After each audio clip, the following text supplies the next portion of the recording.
A Segunda Invasão Persa, o épico confronto que definiu o destino do Ocidente. O juramento de vingança. O ano era 490 a.C. Nas suntuosas salas do palácio de Persépolis, o grande rei Dário I contemplava as cinzas ainda fumegantes de sua ambição. A notícia havia chegado como um raio cortando os céus. Sua poderosa frota havia sido humilhada na planície de Maratona por um punhado de gregos rebeldes. Os atenienses, esses bárbaros do oeste, haviam ousado desafiar o império que se estendia da Índia ao Egito. Dário não era homem de aceitar derrotas. Seus olhos brilhavam com a fúria de 1000 tempestades quando jurou pelos deuses persas que a Grécia pagaria por sua insolência. Mas o destino é cruel com os homens poderosos. Dário morreria antes de cumprir sua promessa de vingança, deixando esse fardo para seu filho mais ambicioso, Xerxes, o herdeiro da fúria.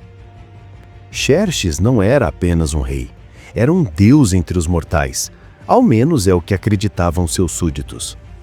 Alto, imponente, com barbas perfumadas e vestes que cintilavam como estrelas, ele herdou não apenas o trono do maior império já visto na Terra, mas também o ódio ardente por aqueles pequenos estados gregos que haviam manchado a honra persa. Por 4 anos, de 484 a 480 a.C., todo o império vibrou com os preparativos da maior expedição militar da história antiga. Das montanhas geladas das Sítias às areias escaldantes do Egito, marchavam soldados em direção aos pontos de concentração. Navios eram construídos aos milhares nos estaleiros fenícios. Provisões suficientes para alimentar meio mundo eram acumuladas em depósitos gigantescos. O próprio Xerxes supervisionava cada detalhe com obsessão maníaca. Este não seria apenas uma campanha militar. Seria uma demonstração de poder que ecoaria pelos séculos.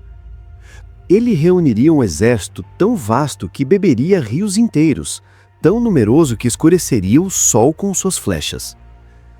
A máquina de guerra despertou. Quando a primavera de 480 a.C.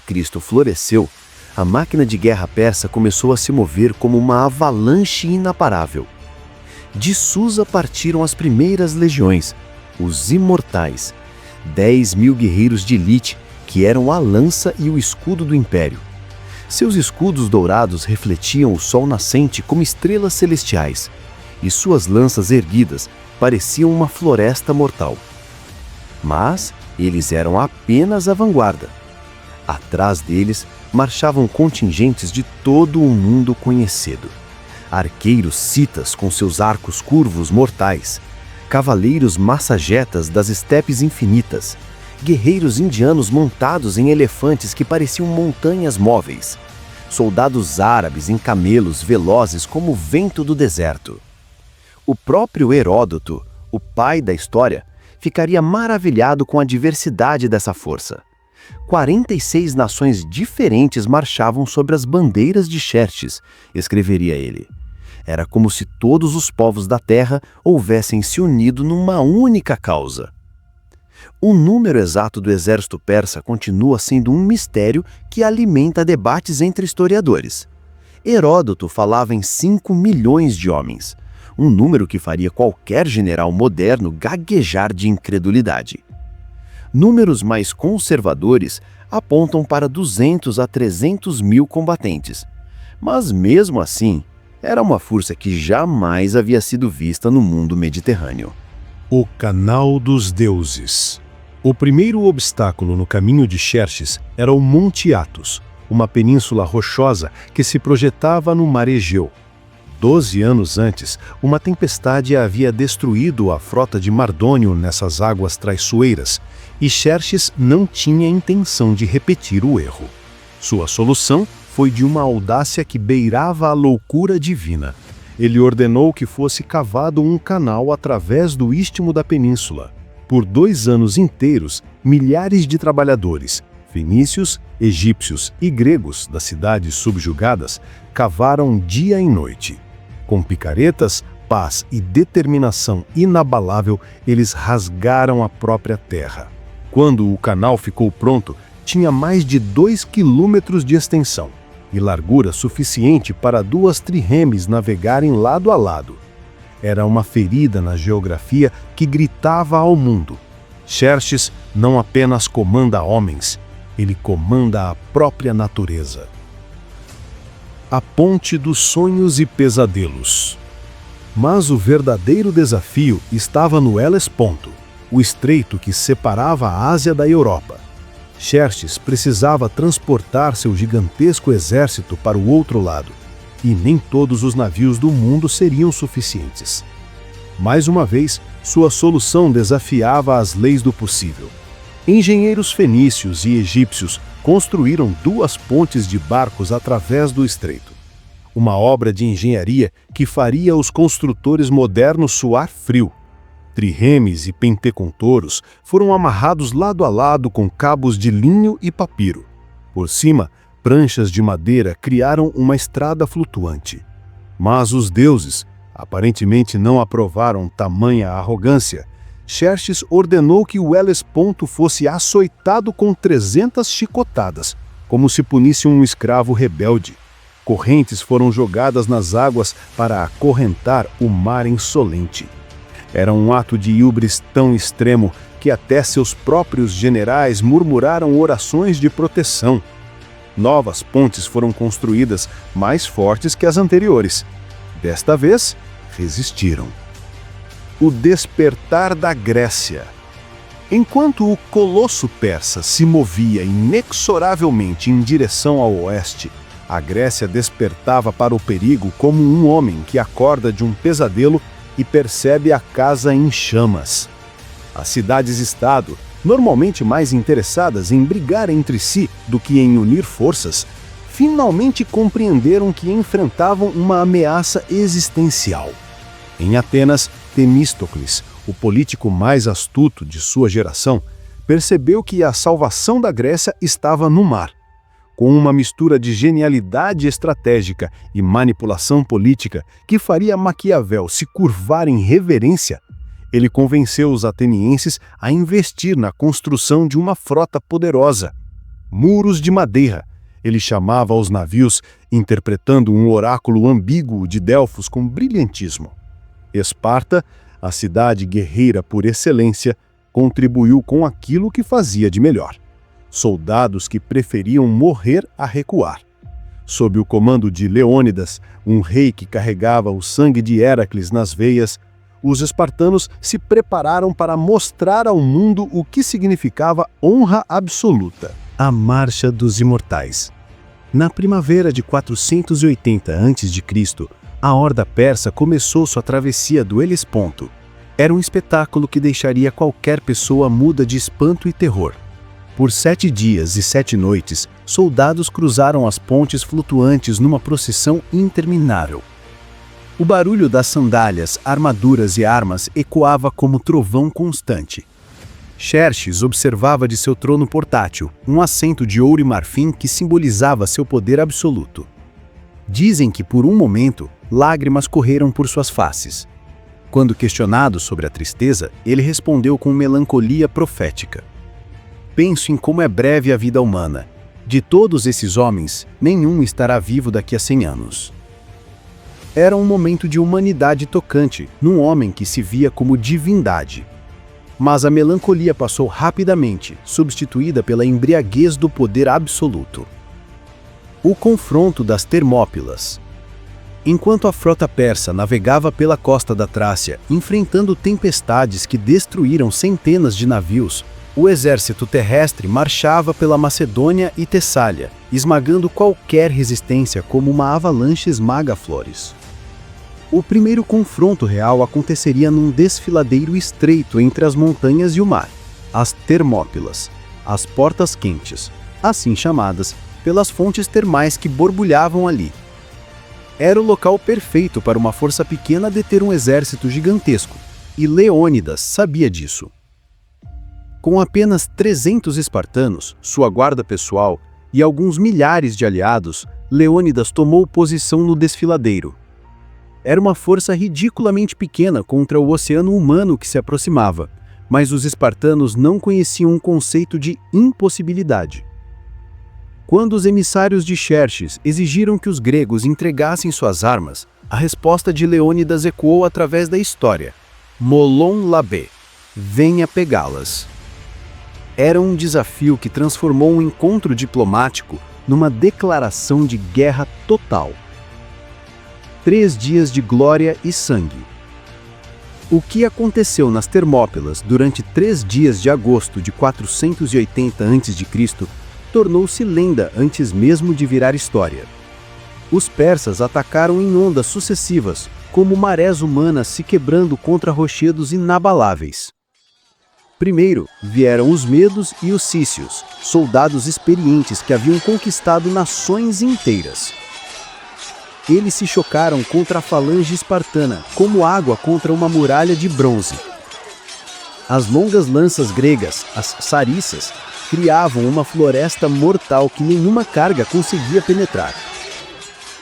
Xerxes observava do alto de seu trono portátil, um assento de ouro e marfim que simbolizava seu poder absoluto.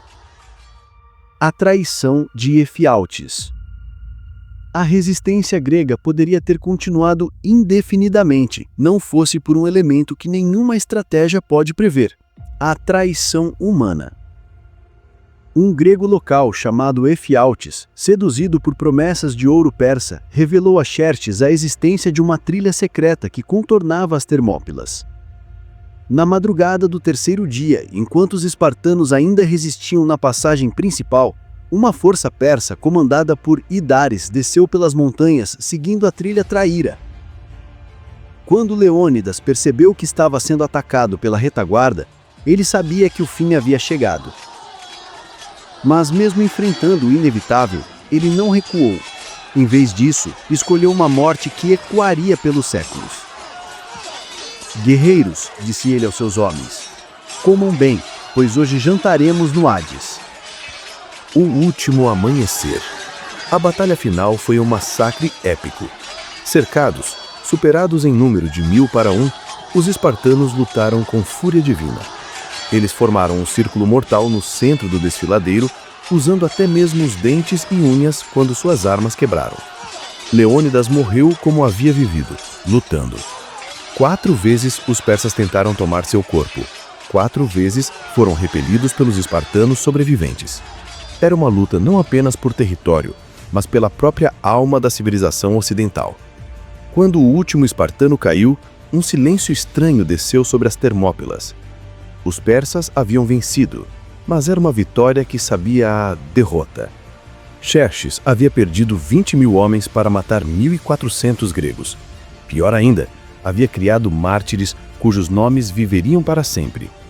A fúria de Poseidon. Enquanto as Termópilas entravam para a lenda, o verdadeiro destino da invasão estava sendo decidido no mar. A frota persa, com mais de 1.000 navios, enfrentava a frota grega unificada no estreito canal próximo ao Cabo Artemísio.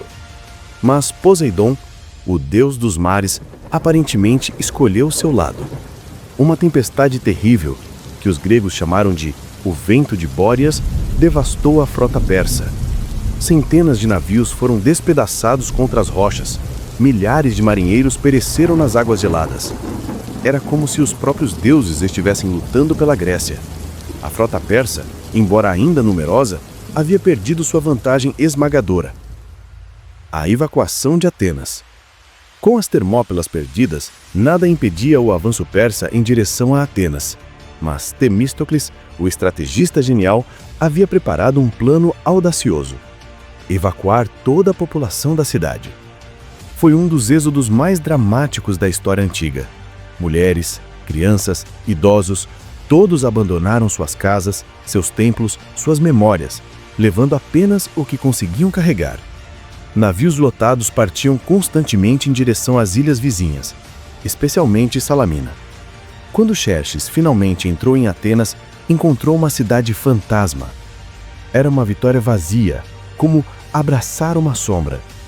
Frustrado, ele ordenou que a cidade fosse queimada. As chamas que devoraram a Acrópole podiam ser vistas a quilômetros de distância. A armadilha de Salamina. Mas Temístocles havia preparado sua peça de resistência. Ele enviou um mensageiro secreto a Xerxes com informações falsas de que os gregos estavam demoralizados e tentariam fugir durante a noite. Era mentira, claro. Os gregos estavam posicionados cautelosamente no Estreito de Salamina, usando a geografia a seu favor. Xerxes, ansioso por uma vitória decisiva depois da frustração de Atenas vazia, mordeu a isca. Na madrugada de setembro de 480 a.C., a frota persa entrou no Estreito de Salamina como um rebanho sendo conduzido ao matadouro. A Batalha dos Deuses. O que se seguiu foi uma das batalhas navais mais espetaculares da história. Xerxes observava de um trono dourado, erguido numa colina próxima, esperando assistir ao aniquilamento final dos gregos rebeldes. Mas os deuses tinham outros planos. No estreito confinado, os navios persas não conseguiam usar sua superioridade numérica. Pior ainda, os triremes gregos, menores e mais ágeis, dançavam entre os navios inimigos como tubarões entre baleias. A nave capitã da rainha Artemísia de Halicarnasso, a única mulher comandante da frota persa, lutou com bravura desesperada, mas até ela foi forçada a recuar. A batalha se transformou num massacre aquático, com centenas de navios persas sendo afundados ou capturados. Xerxes assistiu horrorizado enquanto sua frota invencível era destroçada pelas águas de Salamina. Conta-se que ele gritou: "Meus homens tornaram-se mulheres, e minhas mulheres tornaram-se homens", uma referência à coragem excepcional de Artemísia comparada à covardia de seus almirantes masculinos. A retirada do Deus-Rei. A derrota em Salamina quebrou o espírito de Xerxes. O homem que se considerava divino percebeu, numa revelação amarga, que era apenas mortal. Suas linhas de suprimento estavam cortadas, seu exército estava longe de casa e o inverno se aproximava. Com uma parte de suas tropas, Xerxes iniciou uma retirada humilhante em direção ao Helesponto. Era uma marcha da morte através de territórios hostis, com soldados morrendo de fome, doenças e desespero. O mesmo homem que havia açoitado o mar agora fugia dele como um criminoso. Ele deixou para trás um exército comandado por Mardônio, seu general mais capaz, com ordens de continuar a campanha na primavera seguinte. Era uma tentativa desesperada de salvar algo da catástrofe. Plateia, o golpe final. A campanha final aconteceu em 479 a.C., na planície de Plateia. Mardônio, com 300.000 homens, um número ainda impressionante, enfrentou uma coalizão grega unificada, como nunca antes. O general espartano Pausanias comandava uma força multinacional, onde espartanos lutavam lado a lado com atenienses, tebanos com coríntios. Era a Grécia unida contra o invasor bárbaro, um momento de glória cívica que raramente se repetiu na história. A batalha foi decidida numa única carga devastadora da cavalaria espartana. Mardônio, lutando na linha de frente como um verdadeiro herói persa, foi morto por uma lança espartana. Com a morte de seu comandante, o exército persa se desintegrou. Foi o fim da segunda invasão persa. Os sobreviventes fugiram através do Helesponto, carregando consigo a notícia de que o Império Invencível havia sido derrotado por um punhado de cidades gregas. O eco da vitória. As consequências dessa vitória ecoaram através dos séculos. A Grécia não apenas sobreviveu, ela floresceu. A Era de Ouro de Atenas com Péricles, Sócrates, Platão e Aristóteles foi possível porque Xerxes foi derrotado. A democracia, a filosofia, o teatro, a ciência, todos os pilares da civilização ocidental puderam se desenvolver porque 300 espartanos decidiram que preferiam morrer a se render, porque Temístocles teve a genialidade de transformar Salamina numa armadilha mortal. o legado eterno. Hoje, mais de 2000 anos depois, ainda contamos essa história com admiração e espanto. As Termópilas tornaram-se sinônimo de coragem impossível. Salamina ensinou-nos a que a astúcia pode vencer a força bruta. Plateia mostrou-nos que a união pode derrotar qualquer tirano. Xerxes voltou para a Pérsia um homem quebrado. Ele seria assassinado em 465 a.C. por conspiradores em seu próprio palácio. Um fim inglório para quem um dia sonhou conquistar o mundo. Mas os gregos criaram algo imortal. Eles provaram que a liberdade vale qualquer sacrifício, que a coragem pode mover montanhas, que mesmo os deuses respeitam aqueles que lutam por seus ideais. E é por isso que mesmo hoje, quando falamos de heroísmo, lembramos de Leônidas. Quando falamos de estratégia, lembramos de Temístocles. Quando falamos de liberdade, lembramos da Grécia, que ousou dizer não ao maior império da Terra. A segunda invasão persa não foi apenas uma guerra, foi o momento em que o Ocidente nasceu. E esse nascimento foi banhado em sangue, tempestades e glória eterna.